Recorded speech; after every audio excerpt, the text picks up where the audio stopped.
Hello, hello. Si je vous dis c'est Beyrouth, vous me dites c'est le souk. Et moi je vous dis c'est Selim Mouzanar. Selim Mouzanar, c'est sans doute le joaillier le plus talentueux et le plus connu du Liban. D'ailleurs à Beyrouth, il n'y a pas une femme qui ne porte ses bijoux et qui ne vous dise Selim, c'est mon ami. Allez, venez, je vous emmène à Beyrouth. L'interview Quoi de neuf Selim, c'est parti. Comment tu vas?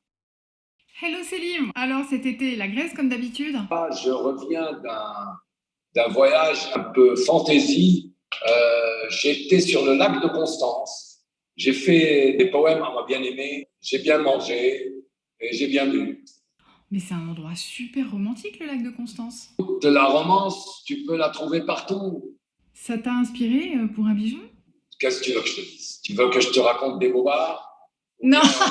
Les idées sont en permanence. Elles voyagent avec moi. Les idées, à chaque instant, il y a une idée. Le défi, c'est de les concrétiser, quoi. C'était quoi ton challenge de l'été à l'atelier? Je maintiens le cap sur la collection Aïda et ses nuances de couleurs. On va parler d'Aïda parce que c'est ce qui nous intéresse là pour tout de suite. C'était quoi ton inspiration sur Aïda? Aïda, écoute, c'est un peu les bases, quand même les volumes. J'ai pas inventé la poudre. Et le volume en lui-même est un volume universel.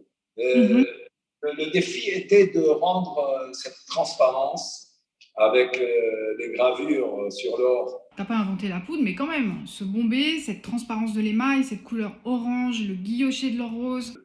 Franchement, l'orange était une providence. J'ai pris l'air du temps sans le savoir. Bien joué! Sur cette bague Aïda, tu as associé l'émail transparent à une pierre couleur de feu sublime. Est-ce que tu peux nous la raconter? Comme tu le sais, chaque pierre a sa réflexion à elle, elle a son ADN, chaque pierre a son identité. Et cet orange que j'ai découvert depuis évidemment ma jeunesse, qui était le grenat orange, qu'on appelle aussi mandarin garnet ou bien spessartite.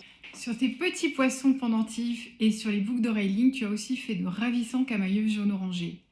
Quelle pierre tu as utilisée? Et j'ai choisi des pierres qui ont des réflexions et des réfractions qui se ressemblent, qui sont proches l'un de l'autre, comme par exemple les saphirs. J'ai choisi des camailleux de saphir orange, parfois pas de paracha. J'ai marié saphir et grenat. Grenat spessartite, saphir jaune, saphir pas de paracha, le rêve. Tout ça au bon marché en exclusivité dans une semaine. On va répandre autant qu'on puisse le bonheur. Bon résumé, pour les 170 ans de bonheur au bon marché, qu'est-ce que tu offres? Avant tout, j'aimerais occuper leur cœur. Et les cadeaux sont une goutte dans l'océan de leurs émotions. Tu veux pas tout dévoiler? Pas vraiment raconter tout, dévoiler tout, cela va castrer l'orgasme. L'orgasme, bah ça y est, on est arrivé au vrai sujet en fait. Venez, vous allez être surpris. Génial, moi je viens.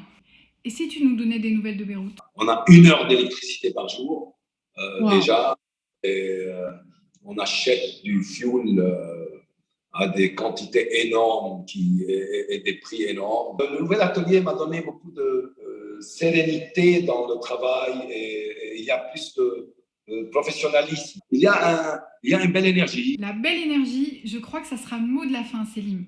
Mais maintenant, j'aimerais bien que tu me fasses rapidement visiter l'atelier. Ça fait tellement longtemps que je ne suis pas venue. Oui. Attends.